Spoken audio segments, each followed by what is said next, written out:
You know keeping us together isn't my job, right? Natalie said, her voice slicing through the quiet like broken glass. I blinked, caught off guard by how casually she dropped it. Like she wasn't talking about our marriage, our years together, the life we'd built.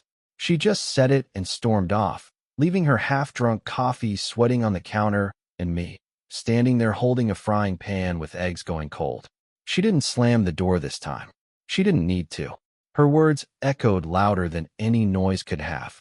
It had started with something stupid, laundry, or dishes, or how I forgot to refill the filtered water again. I can't even remember, but I'll never forget her voice in that moment. Flat. Done. Like she'd already rehearsed it. I didn't chase after her. I didn't yell. I just stood there in the dim kitchen, the smell of eggs mixing with the sudden staleness in the air. Something inside me shifted. Or maybe it snapped. I didn't bring her flowers the next week like I usually did. I didn't suggest we go for our usual Sunday hike. I stopped asking what she wanted for dinner or reminding her about movie night. I still did the dishes. I still handled the bills. But something essential, some invisible thread between us, went slack. The apartment changed with me. You ever notice how silence can be louder than shouting? That's what it became. Quiet, but not peaceful. No more music playing while we cooked. No more little jokes in passing. Just the hum of the fridge and two people orbiting each other like strangers at a bus stop. And honestly, it was terrifying how easily it all stopped. I started spending more time at the gym. Volunteered for extra shifts. When people asked why I was working so much, I said I was just focused. But the truth was simpler. I didn't want to go home. And yet, deep down, I didn't want out either. I just wanted her to see me again. Can you imagine that? Living with someone who barely notices when you stop showing up emotionally? I kept waiting for her to ask why things felt different. She never did. And that's where it started. Not with a betrayal, but with a dismissal. A moment where the woman I loved made it painfully clear she didn't feel responsible for us anymore. I had no idea then that those words, "It's not my job," would be the wake-up call neither of us saw coming. But I wasn't angry. Not yet. I was just numb.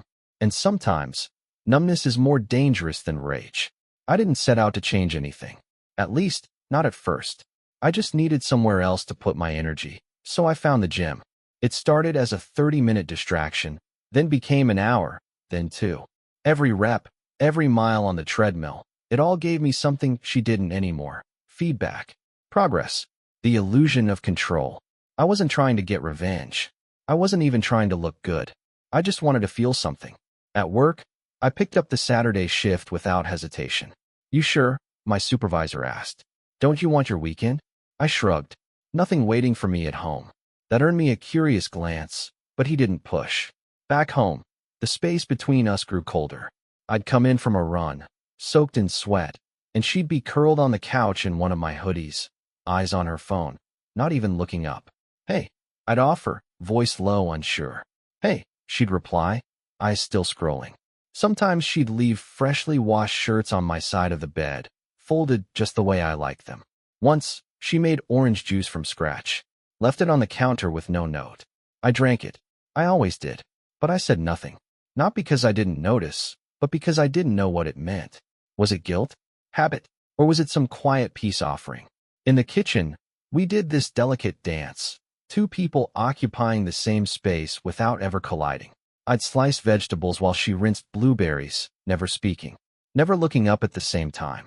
Every now and then, we'd accidentally touch, fingers brushing as I handed her the salt, and the jolt it sent through me was so unfamiliar it almost scared me. Once, I caught her watching me from the hallway as I pulled on my gym shirt. Just watching. No comment. No smile. She turned away when our eyes met. I wish I could say I was trying to punish her. But the truth? I didn't know how else to be anymore. I was tired of always being the one to mend, the one to initiate. So I stopped. And she didn't start. She walked slower now, quieter, as if afraid to disturb something that was already broken. She still made the bed, still put my coffee mug next to the pot each morning. But she didn't ask if I'd like to drink it with her. One night, I came home late, volunteered to close. When I opened the door, the apartment was dark, except for the soft glow of the hallway light. She'd fallen asleep on the couch, wrapped in a blanket. My blanket. The TV screen was paused on some old sitcom we used to love. She looked so small in that moment. Not angry, not proud, just tired, and maybe a little lost. I stood there longer than I should have, watching her chest rise and fall, wondering if she missed me the way I missed her, or if this was just how it ended, quietly, with no final argument, no screaming, just distance. It's funny how you can love someone and still feel invisible. And yet, I wasn't ready to stop hoping. It happened on a Tuesday night, around 8:15. I was sitting in the break room at work, sipping on a vending machine coffee I didn't really want, just killing time. My coworker, Darren, strolled in, all charm and cologne, the kind of guy who never went home alone if he didn't want to. "Jacob," he said, grinning as he opened the fridge. "Couple of us are grabbing drinks after shift. You in?" I didn't even look up from my cup. "Nah, I'm married." He raised an eyebrow. "So? We're just grabbing a couple rounds. Doesn't mean you can't socialize." That's when the words just slipped out of me, low and raw and far too real. I'm married, but alone. Silence. Just the humming of the vending machine and the fluorescent light above us buzzing faintly. Darren stared at me for a beat, then muttered, "Damn," like I'd just said something sacred and tragic at once. He didn't push, just nodded and walked off. What I didn't know then was that Natalie had heard it. Apparently, she'd come by to drop off my gym bag. Left it in the car that morning. I didn't see her, but later that night, I noticed the bag sitting by the front door, perfectly zipped. She didn't mention it, didn't ask about the drinks, didn't say anything at all, but something in her was different. That night, I found her in the bedroom, sitting cross-legged on the floor with an old photo album in her lap. The one with our wedding, our first anniversary trip to Denver, those goofy pictures from the cabin getaway when I forgot how to make a fire. She looked up when I walked in, eyes glassy, like she'd been crying, or trying very hard not to. "I forgot we even had this," she said, voice barely above a whisper. I nodded. "Yeah, me too." She didn't speak again, just turned another page. Her fingers paused on a photo of us at the lake. I remember that day, how she had cold hands, and I warmed them with my breath, how she leaned into me like she belonged there. Now, she sat there like a stranger in her own past. I didn't sit beside her. I couldn't. Something about the space between us felt sacred, like walking too close would collapse the fragile thing she was finally starting to feel. That night, she didn't crawl into bed next to me until almost 2 a.m. I felt the mattress shift, her weight beside me, and then, her back turned away. She was quiet, but not asleep. I could hear her breathing, too steady to be unconscious. It was the kind of breath you take when you're trying not to cry. I lay there staring at the ceiling, unsure whether I should reach for her or let her sit in what she was finally beginning to understand. She thought I didn't notice the juice, the shirts, the folded towels. I did. I noticed every silent gesture. But they weren't enough. Not after all the times I tried to hold us together with words, and all I got in return was silence. That one sentence, "I'm married but alone," it had more truth than I'd meant to give away. But I think it finally reached her. Because the next morning, everything changed. The smell hit me before I was even fully awake. Sweet, buttery, almost nostalgic. Pancakes. Blueberry, if I had to guess. Her favorite, not mine. I walked into the kitchen, hair still damp from the shower, and there she was, Natalie, standing by the stove in an old t-shirt of mine and those worn socks with tiny rips near the toes. The one she refused to throw away. She didn't look up as I entered. Just flipped the pancake with precision, like she'd been doing this every morning of her life. Like things were normal. "Made you some," she said quietly, nodding at the plate on the counter. "Still warm." I sat. I didn't say thank you. Not because I was trying to be cruel, but because the moment didn't feel like it could hold words. I picked up my fork and took a bite. They were good. Soft, just the right amount of crisp around the edges. She stood a few feet away, arms crossed, like she was waiting for a verdict. "Blueberry," I said finally. "They were on sale," she replied, almost like she was apologizing. Another bite, then another. She moved toward the sink and ran the water even though nothing needed washing. Her shoulders were tense, like someone bracing for impact. I finished the pancakes in silence, got up, rinsed my plate, and placed it gently in the dishwasher. She glanced at me, just briefly, and I saw it. Hope, flickering in her eyes, already shrinking from the cold air between us. I'm going to the gym, I said, grabbing my keys. Okay, she replied. Her voice cracked on the last syllable like it had been waiting all morning to break. I paused at the door, not turning around. Thanks for breakfast. When I left, I didn't slam the door, but I didn't look back either. That moment should have felt like progress, a peace offering, but it wasn't. It was more like the last chorus of a sad song before the final fade out. The apartment behind me felt heavier than ever, and the way she stood there in the kitchen, that was the first time I truly saw it. Regret, real and raw and stitched into her every move. She wanted me to respond, to engage, to give her a sign that I still cared. But I couldn't offer that. Not yet. Not when I was still nursing the wounds of 1,000 emotional absences, still healing from the version of her that looked through me instead of at me. I needed her to sit with it, with what she'd let happen. Because this wasn't about pancakes or t-shirts or blueberries. This was about effort, how long it had taken her to finally put some in. And if I was being honest, I wanted her to feel the emptiness I'd been carrying, just for a little while. So I went to the gym, ran until my legs ached and my lungs burned. And when I came back home hours later, the kitchen was spotless. Her plate still sat by the sink, untouched. It was just after 10 p.m. When I came out of the shower, hair still damp, towel slung over my shoulder. The apartment was dim, only the soft lamp in the bedroom casting that gold, forgiving light across the walls. She was there, sitting on the edge of the bed, folding laundry. My laundry, shirt after shirt, all neatly creased, her hands trembling slightly over the fabric like they were trying to hold themselves together. I didn't say anything, just stood in the doorway. Then, quietly, like a glass finally cracking under pressure, she spoke. I saw you turning down Darren's invite. At work. I didn't answer. I didn't need to. We both knew what she'd heard. She placed one last shirt into the drawer, and then turned toward me, sitting now with her legs tucked beneath her like she used to when things were easy. Her voice was steadier this time, but her eyes, God, her eyes, they looked like someone who'd just figured out they'd been sleepwalking through the most important part of their life. I didn't know you felt that alone. I stayed by the door. I don't know what I thought, she whispered, voice shaking, that you'd always keep showing up, that if I got cold, you'd come closer. She looked up at me then, but you didn't. There was a pause, and then she stood, barefoot, small, quiet, and walked toward me. I'm sorry, Jacob. My name hit different coming from her mouth in that moment, like she was calling me home. I didn't see how much you were carrying. I just assumed love meant showing up when I needed you, not when you needed me. Her voice cracked on the last word, and she reached out, fingers brushing mine.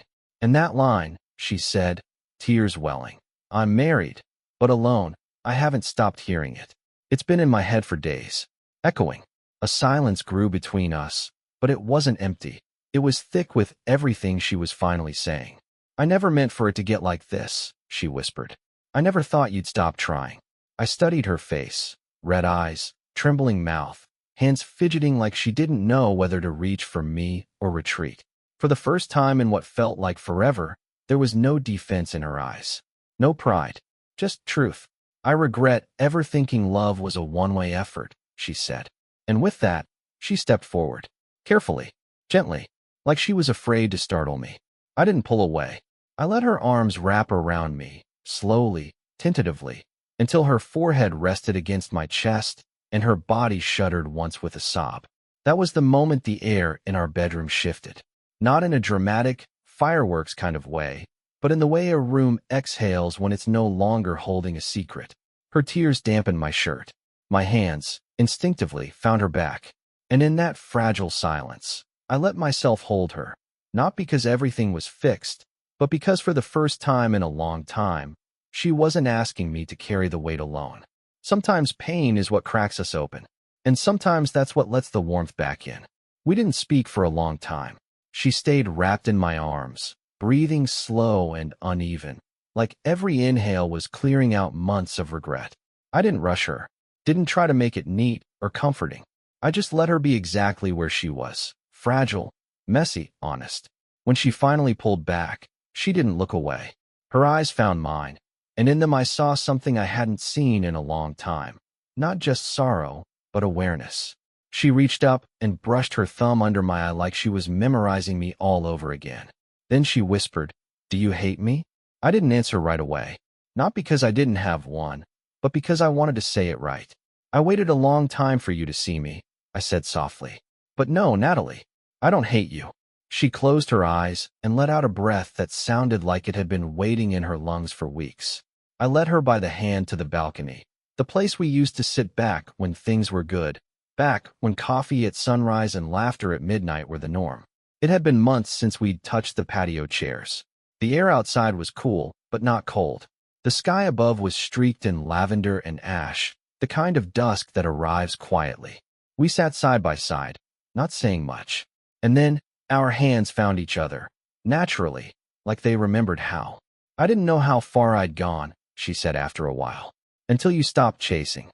I looked out at the street below, and I didn't know how invisible I'd become until I realized I didn't want to talk anymore. She nodded, her grip tightening slightly.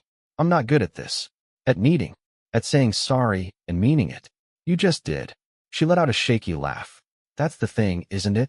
When it's real, it doesn't need a speech." A breeze came through then, and she leaned into my shoulder. Not dramatically, not like some grand gesture, but like something old and familiar had returned. It wasn't fixed. Not yet. But something inside us had softened. Later that evening, back inside, we passed each other in the hallway. She paused, touched my arm, and whispered, "I missed you, even while you were standing next to me." I turned, brushing a strand of hair from her face. "Then maybe now we can start standing next to each other again." That night, for the first time in weeks, she slept with her head on my chest, and I slept with both eyes closed. We didn't need to say, "I love you." The silence between us had finally become safe again, no longer a wall, but a space to heal in. Some nights end with fireworks. Ours ended with understanding. And maybe that's more lasting. 3 months passed. No grand declarations. No dramatic makeups or movie-worthy gestures. Just slow rebuilding, word by word, day by day. Like learning how to speak a shared language again after forgetting the syntax. Then, one weekend, we packed up the car and drove west. It wasn't planned. We were standing in the kitchen, sharing a quiet Sunday morning, when she looked up from her coffee and said, "Let's go somewhere." "Where?" She shrugged. "Doesn't matter. Just together." We ended up on the coast. Not the fancy resort kind. A sleepy stretch of shoreline with diners that still served pancakes on paper plates and motels where the keys were actual metal, not cards. The kind of place that made you forget to check your phone. Halfway through the drive, the GPS rerouted us because of construction. I got frustrated. She laughed. And for the first time in a long time, I laughed too. "Okay, navigator," I said. "Where are we now?" She squinted at the paper map she'd insisted on buying. "Somewhere between lost and worth it." I rolled my eyes, smiling. "That's not helpful. It's honest." We pulled over at a roadside diner around sunset. She ordered pancakes again. I teased her for it, and she grinned without biting back. Some rituals are worth keeping. As we sat there under the flickering neon sign, I realized how light everything felt. Not because the past had disappeared, but because we'd finally stopped pretending it didn't matter. We arrived at the motel just as night settled in. She tossed off her shoes the second we stepped inside and jumped on the bed like we were kids again. "Feel that?" she asked. "What?" She spread her arms wide across the faded comforter. No pressure. No perfect. Just us. Later, we walked along the beach barefoot. No music. No filter. Just sand beneath us and the ocean singing a slow lullaby. She reached for my hand. "I used to think love was about effort," she said. "Like something you had to build and maintain constantly.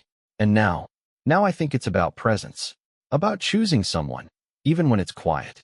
Especially when it's quiet." The tide rolled in just close enough to kiss our toes. And for the first time, I didn't feel like I had to say anything to make it whole. We stood there, ankle deep in the sea, two people who'd nearly lost each other, now walking side by side. Not because we forgot the pain, but because we remembered what mattered more. Not fireworks, just honesty. And sometimes, that's exactly what brings the love back. If you've ever felt taken for granted, or realized you did the same to someone else, what would you have said to them? Drop your thoughts below. I'll be reading every word.